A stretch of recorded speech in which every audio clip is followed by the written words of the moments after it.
So before we get to the burn test of the gunpowder I made with peanut shells as the charcoal source, I kind of want to go back and revisit something for just a little bit.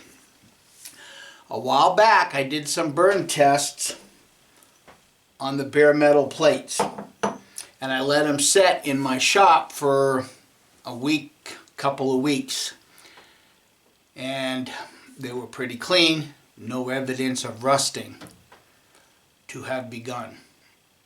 Now I want you friends to recognize something, that when it comes to your black powder guns, relative humidity plays a part into how quick they start rusting. Okay? So a few days ago, as of the recording of this, it's been 6 days.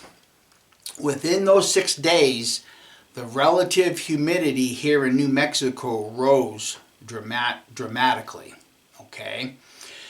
Rose so much that inside my house, condensation started building on the inside of the windows.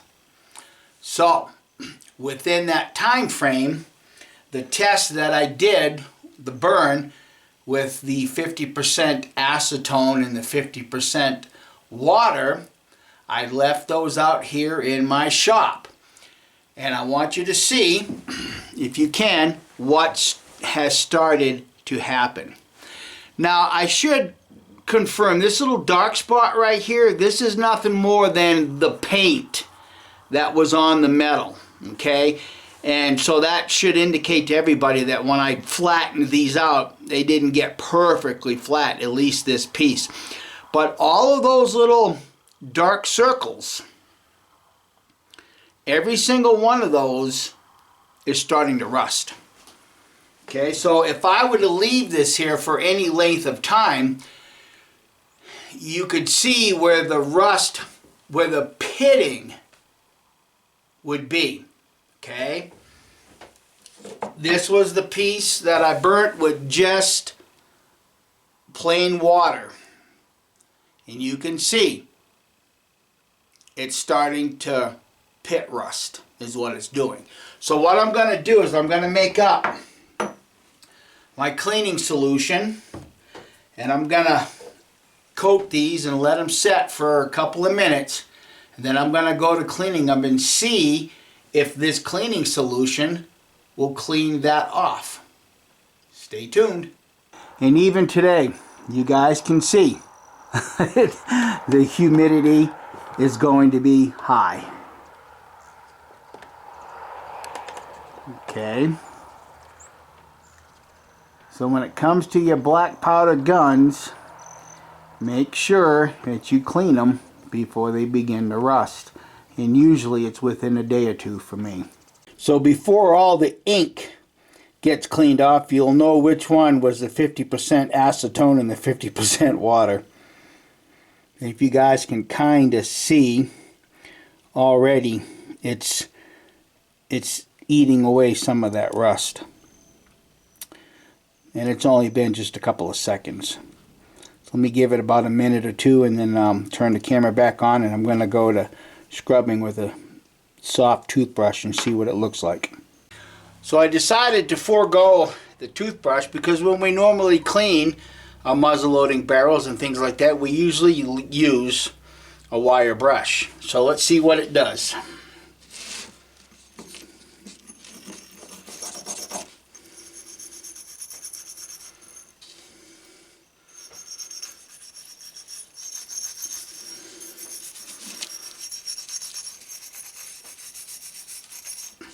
Now obviously you would never let your guns go this long, but I can see, I don't know how well the camera can pick it up, but I can see the streaking of the rust. So it is lifting off some of the rust. And here again, this has just been a few days.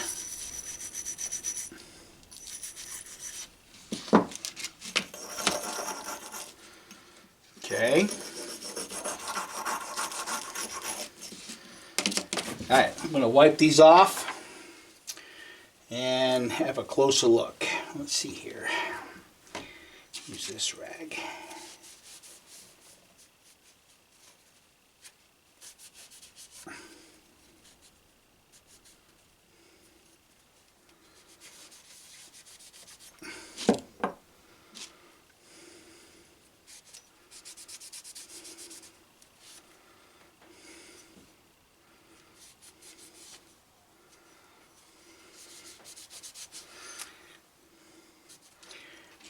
kind of see how much crap came off.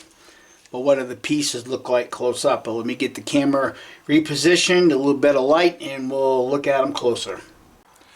So, I think it can help emphasize that when you shoot your muzzle loaders, you should get into cleaning them relatively soon, especially if you live in a high humidity portion of the United States of America. Here in New Mexico, you know, only on occasion do we get high humidities during the day. And for us, bear in mind, for us, a high humidity might be like 45 to 50%. During the monsoon seasons, yeah, we'll probably get up to 60 and 70%, but it's not like, you know, living somewhere, you know, back east and you get 95% humidity with 95% temperatures. We don't experience those here. And most of my muzzle loading experience has been here in the Southwest, with the few years that I moved up and lived in Wisconsin. Okay, but I'm going to do something here just to help, you know, emphasize a point. Okay, this was the piece that had the 50% acetone, 50% water. I'm going to go after it with just a little bit of 4-aught steel wool and see if these will clean up maybe a little bit better. Give me a better idea just within a short amount of time how deep the pitting could have gotten. And looking at it relatively close,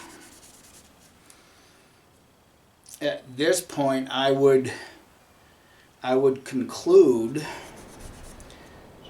that it's now more a staining than it is actually a pitting.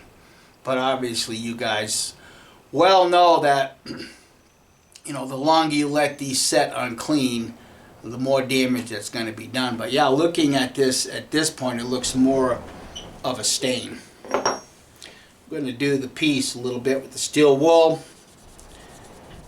With the burn I did, the gunpowder that was just pucked with the straight water.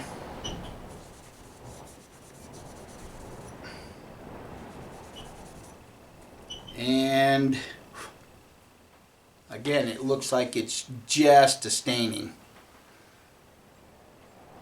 And obviously, I think you guys well know that it takes quite some time for the rust to actually start pitting the metal, because it's gonna, you know, it's gonna stain like it's done here and like it's done here.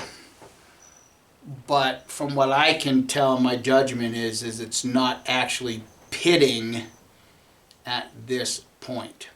So let's do the burn with the gunpowder that I made with peanut shells as the charcoal.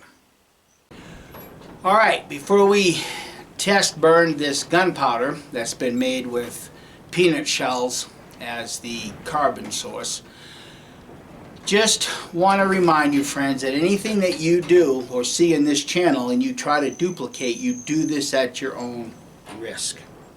Okay, we should all recognize making your homemade gunpowder, even the way you store it, you are dealing with an explosive.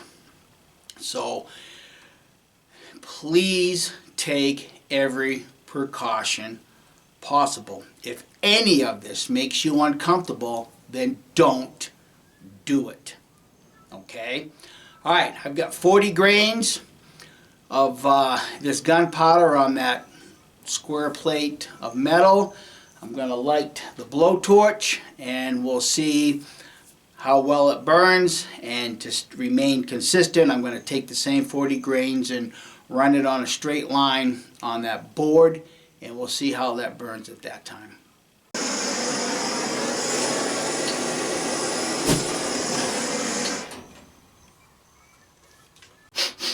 Smells like peanut butter. Alright, let me give you a close-up of this piece of metal. There's the metal. You guys decide for yourselves what it looks like. I can see some small white flakes on there, but that should be normal. This point of the game.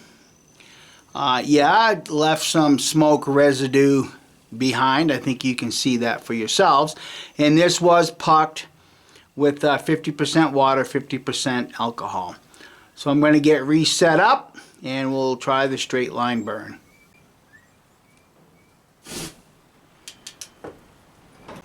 Oh, there's the board. Judge for yourselves. I tend to think that went up a little bit slower than most, but ultimately the true test will be in a gun barrel. So when I get some good weather, I will begin testing all of these gunpowders through my chronograph. Thanks for watching, and everybody have a great day.